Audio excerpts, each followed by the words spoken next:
Hi friends, இன்றைக்கி வீடியோவில் இட்லி தோசைக்கு ஒரு சூப்பரான தக்காளி சட்னி எப்படி பண்ணுறதுன்னு பார்த்துலாமா. கடாயில் வந்து தேவையான அளவு எண்ணெய் சேர்த்துக்கோங்க. எண்ணெய் நல்லா சூடானதும் கொஞ்சமாக கடுகு சேர்த்துருக்கேன். அது நல்லா பொரிஞ்சதும் 1 டேபிள் ஸ்பூன் அளவு உளுந்து சேர்த்துருக்கேன், 1 கொத்து கருவேப்பிலை, அப்புறம் காரத்துக்கு வந்து 3 பச்சை மிளகாய் சேர்த்துருக்கேன். நீங்கள் அதுக்கு பதிலாக காஞ்ச மிளகாய் கூட சேர்த்துக்கலாம். அப்புறம் 3 வெங்காயம் சேர்த்துருக்கேன். அது கூடவே 1/4 கப் அளவு தேங்காய் வந்து குட்டி குட்டியாக கட் பண்ணி சேர்த்துருக்கேன்.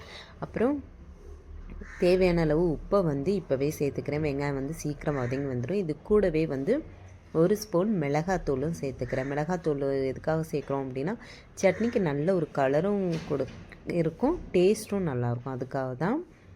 நீங்கள் இதுக்கு பதிலாக காஷ்மீரி சில்லி பவுடர் கூட சேர்த்துக்கலாம். அது இன்னும் கொஞ்சம் நல்ல கலர் கிடைக்கும். வெங்காயம் வந்து ஓரளவு நல்லா வதங்கினதும் இதில் வந்து தக்காளி சேர்த்துக்கலாம். தக்காளி எத்தனை எடுத்தேன்னு பார்த்தீங்கன்னா குட்டி குட்டி தக்காளியாக தான் இருந்துச்சு, ஒரு 10 தக்காளி போல் சேர்த்துக்கிட்டேன்.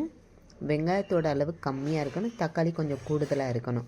இப்போ மூடி போட்டு அடுப்பை சிம்மில் வச்சு ஒரு 10 நிமிஷத்துக்கு நல்லா வேக விட்டுலாம். அந்த வெங்காயம் தக்காளி நல்லா கொலைவாக வெந்து வரணும், நல்லா தொக்கு பதத்துக்கு ரெடியாகி வரணும்.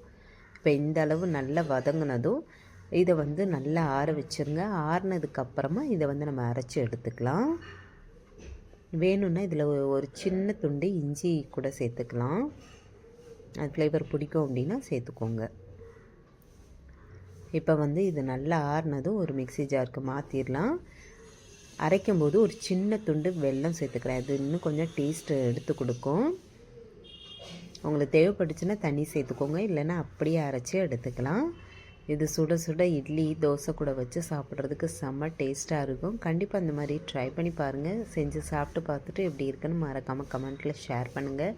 வீடியோ பிடிச்சிருக்கோன்னு நினைக்கிறேன். பிடிச்சிருந்தால் லைக் பண்ணுங்கள். மறக்காமல் நம்ம சேனலை சப்ஸ்கிரைப் பண்ணி வச்சுக்கோங்க. Bye friends.